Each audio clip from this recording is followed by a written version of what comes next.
혜원? 설마 그때 스마트폰 화면을 뚫어져라 바라보며 제 손이 떨리는 것을 느꼈습니다. 40년 전 고백하지 못했던 첫사랑의 이름이었습니다. SNS에서 우연히 마주친 그 이름이 정말 혜원일까요? 매일 밤 주고받는 메시지들, 추억 속 장소들의 사진, 서로만 알 수 있는 농담들, 점점 확신이 커집니다. 맞습니다. 이 사람은 제가 놓쳤던 혜원입니다. 하지만 친구 상우의 말은 충격적이었습니다. 혜원? 그 사람 10년 전에 세상 떠났잖아. 그럼 지금 제가 대화하는 이 사람은 도대체 누구일까요? SNS 속에서 벌어진 믿을 수 없는 만남의 진실을 지금부터 들려드리겠습니다. 은퇴한 지 벌써 3년이 흘렀습니다. 37년간 아이들을 가르쳤던 교직에서 물러나니 하루가 너무 깁니다. 아침에 일어나면 뉴스를 보고 산책을 하고 책을 읽다가 어느새 저녁이 됩니다. 이런 일상의 반복이 무료하기만 합니다. 할아버지, 요즘은 스마트폰 하나쯤은 써야죠. 손녀 서연이 새로운 스마트폰을 들고 왔습니다. 27살인 서연은 제가 심심해할까봐 자주 찾아옵니다. 착한 아이입니다. 이런 걸 내가 할 수 있을까? 물론이에요. 할아버지는 똑똑하시잖아요. 일단 SNS부터 시작해봐요. 서연은 능숙한 손놀림으로 제 계정을 만들어줍니다. 프로필 사진을 찍고 소개말을 쓰고 친구 신청하는 법까지 차근차근 알려줍니다. 처음에는 모든 게 어색했습니다.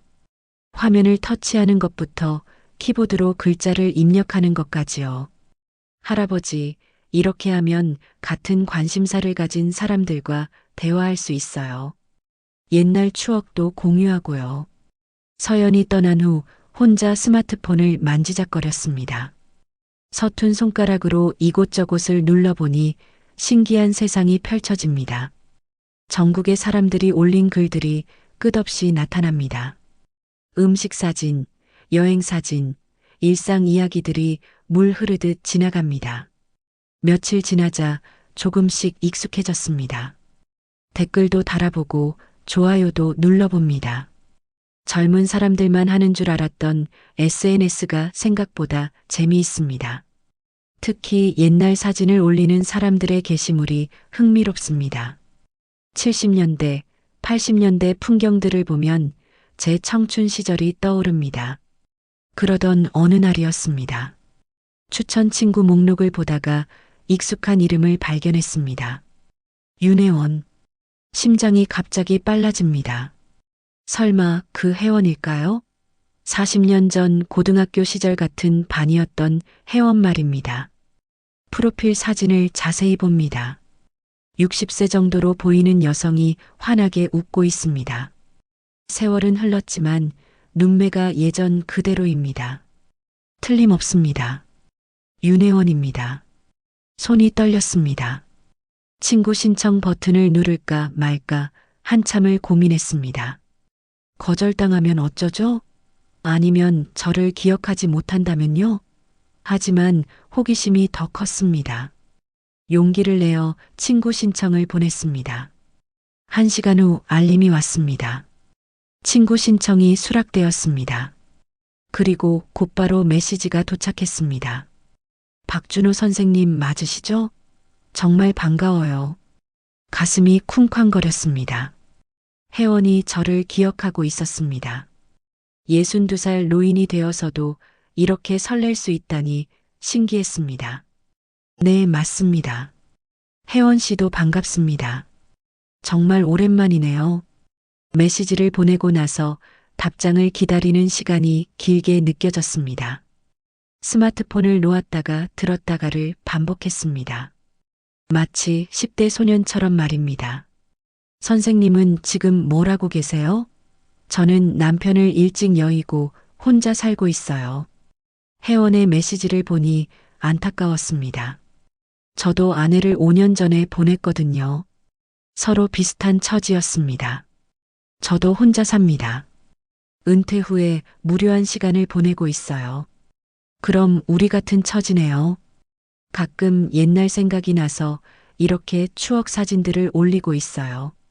혜원의 프로필을 자세히 살펴봤습니다. 정말로 옛날 사진들이 많이 올라와 있었습니다. 70년대 고등학교 교복 사진, 80년대 거리 풍경, 옛날 카페 사진들이 눈에 띕니다. 그 중에서도 제 눈길을 사로잡은 건 우리 학교 뒷산 사진이었습니다. 이 사진, 우리 학교 뒷산이죠? 맞아요. 기억하세요? 우리가 자주 올라갔던 곳이에요. 가슴이 뭉클했습니다. 그곳은 저와 혜원이 함께 올라가 도시락을 먹었던 곳입니다. 봄에는 벚꽃이 피고 가을에는 단풍이 아름다웠죠. 그때 혜원에게 고백하고 싶었지만 용기가 나지 않았습니다. 매일 밤 메시지를 주고받았습니다. 서로의 일상과 과거 이야기를 나눴습니다. 혜원은 간호사로 일했다고 했습니다. 힘든 일이었지만 보람도 컸다고 하네요. 저는 교직에 대한 이야기를 들려줬습니다. 준호 씨는 정말 좋은 선생님이었을 것 같아요. 학창 시절에도 성실하고 착했거든요. 혜원의 말에 얼굴이 빨개졌습니다. 60이 넘은 나이에도 여전히 혜원 앞에서는 수줍은 소년이 됩니다. 대화를 나누면서 한 가지 이상한 점을 발견했습니다. 혜원은 과거 이야기를 깊이 하려고 하지 않았습니다. 학창 시절 얘기를 꺼내면 자연스럽게 다른 주제로 넘어갔습니다. 혹시 졸업식 때 기억나는 일 있어요? 아, 그때는. 그런데 준호 씨, 요즘 날씨가 정말 좋죠? 이런 식이었습니다. 처음에는 부끄러워서 그런가 싶었습니다. 하지만 계속 반복되니 의아했습니다. 뭔가 숨기고 있는 게 아닐까 하는 생각이 들었습니다. 그래도 혜원과의 대화는 제 일상에 활력을 불어넣어 줬습니다. 아침에 일어나면 가장 먼저 하는 일이 혜원의 메시지를 확인하는 것이었습니다. 혜원이 올린 사진에 댓글을 달고 좋아요를 누르는 것도 즐거웠습니다. 한 달이 지나자 확신이 들었습니다. 이 사람은 정말 제가 40년간 마음 한구석에 품고 있던 그 혜원이었습니다. 목소리는 들을 수 없었지만 문체와 말투에서 느껴지는 따뜻함이 예전 그대로였습니다. 어느 날 밤 혜원에게 솔직한 마음을 털어놨습니다. 혜원 씨와 다시 만날 수 있어서 정말 기뻐요. 학창 시절에 하지 못했던 말이 있거든요. 하지만 혜원의 답장은 예상과 달랐습니다. 준호 씨, 과거는 과거로 두는 게 좋지 않을까요? 지금 이렇게 대화할 수 있는 것만으로도 감사해요. 또다시 선을 그었습니다. 무언가 말하고 싶지 않은 이유가 있는 것 같았습니다. 혜원과 메시지를 주고받은 지 2달이 지났습니다. 매일 밤 대화하는 게 일상이 되었습니다. 하지만 여전히 혜원은 깊은 이야기를 피했습니다. 과거에 대해 물어보면 항상 화제를 돌렸습니다. 그러던 어느 일요일 오후였습니다. 동네 카페에서 우연히 옛 동료 상우를 만났습니다. 상우는 저와 같은 학교에서 근무했던 친구입니다. 오랜만에 만나 이런저런 얘기를 나누고 있었습니다. 요즘 어떻게 지내나? 그냥 평범하게 지내고 있어. 아, 그런데 최근에 재미있는 일이 있었어. SNS에서 옛 동창을 만났거든. 누구? 윤혜원이라고 우리 동기야. 기억하나? 상우의 표정이 갑자기 굳어졌습니다. 뭔가 이상했습니다. 혜원이? 윤혜원 말하는 거야? 응, 맞아. 간호사로 일했다는. 상우는 한참 동안 말이 없더니 심각한 표정으로 말했습니다. 준호야, 혜원이는 10년 전에 세상을 떠났어. 뭐라고? 암으로 투병하다가 돌아가셨어. 장례식에도 갔었는데 머리가 하얘졌습니다. 상우가 농담을 하는 건 아닌 것 같았습니다. 진지한 표정이었거든요.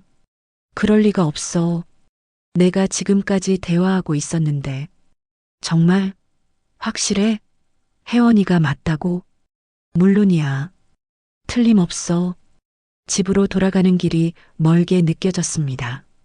상우의 말이 계속 머릿속을 맴돌았습니다. 혜원이 죽었다고? 그럼 지금까지 제가 누구와 대화했던 걸까요? 집에 도착하자마자 혜원의 SNS를 다시 확인했습니다. 프로필 사진을 자세히 보고 올려진 게시물들을 하나하나 살펴봤습니다. 분명히 혜원이 맞는 것 같은데요. 하지만 한 가지 이상한 점을 발견했습니다. 게시물의 날짜였습니다.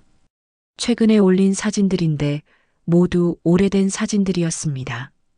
1970년대, 1980년대 사진들만 올라와 있었습니다.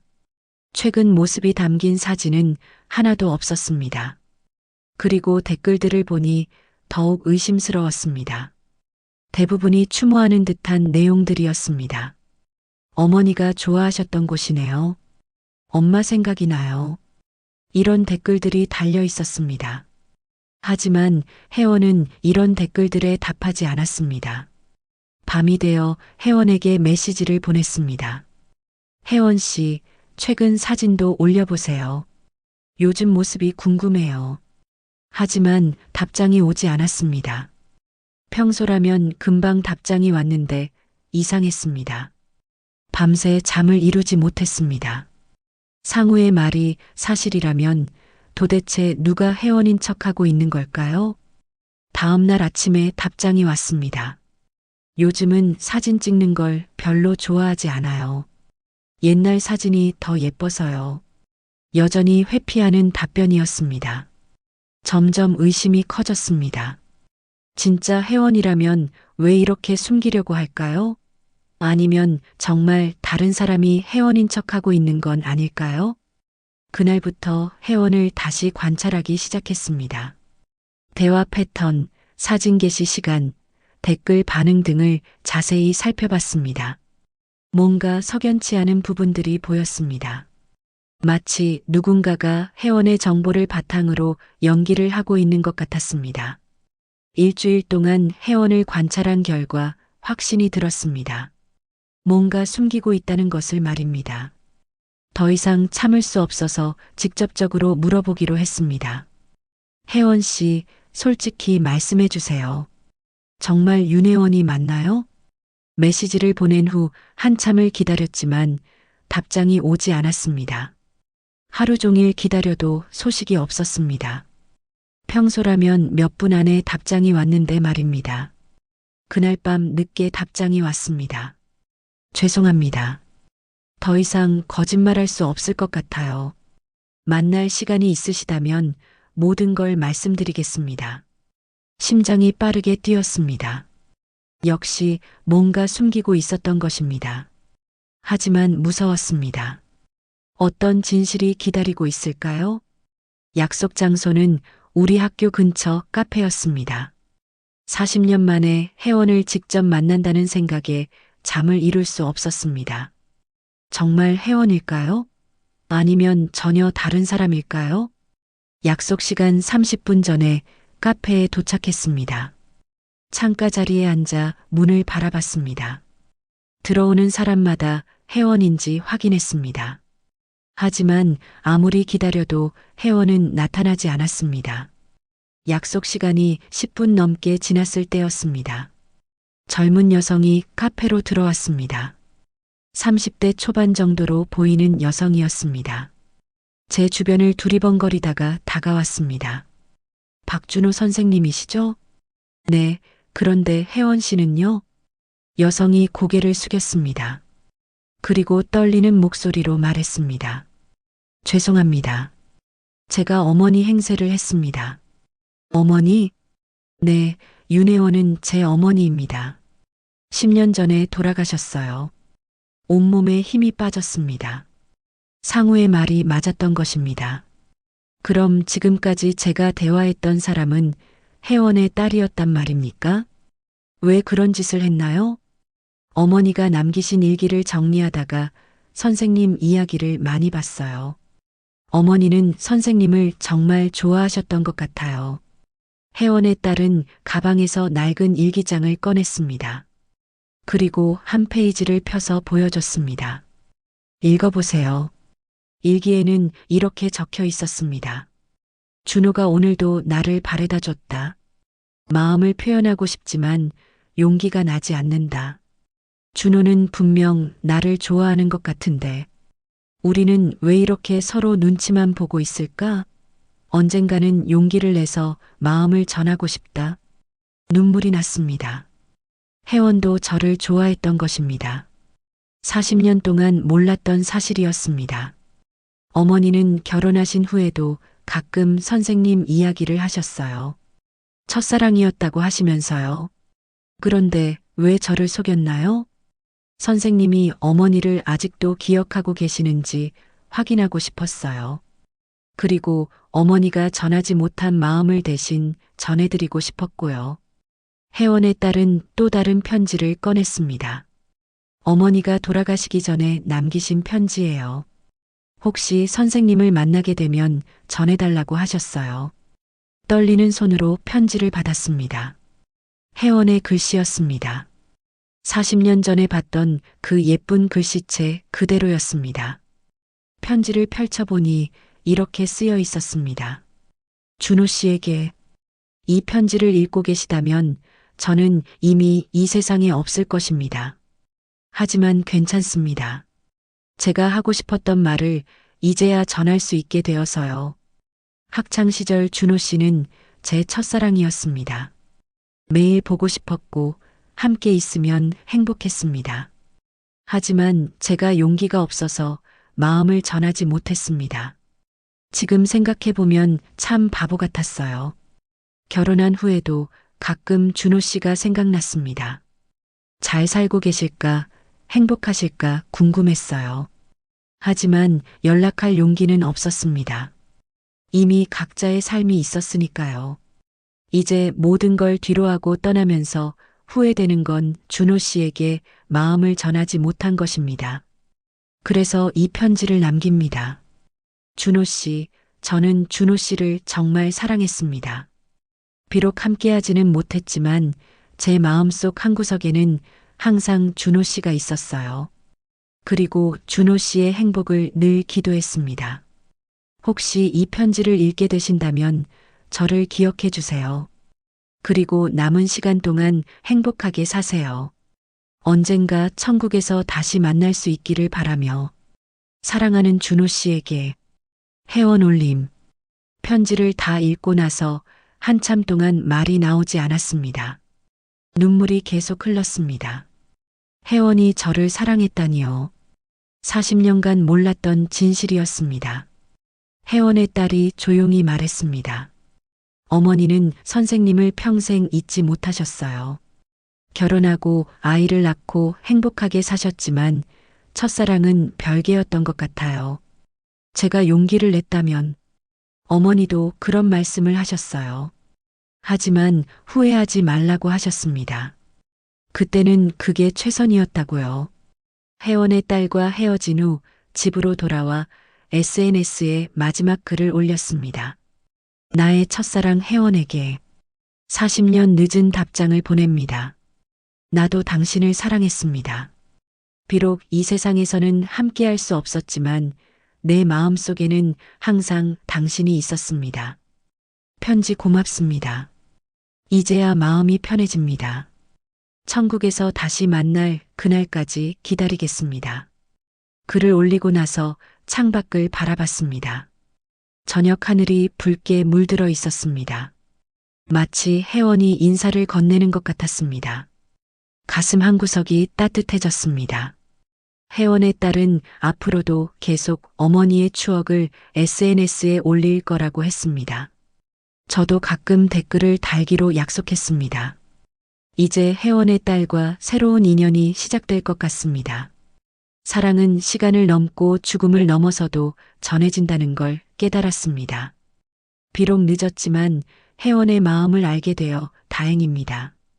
그리고 SNS라는 신기한 세상 덕분에 가능한 일이었죠. 이제 남은 시간 동안 혜원의 사랑을 가슴에 품고 살아가겠습니다. 언젠가 천국에서 만날 그날을 기다리면서 말입니다.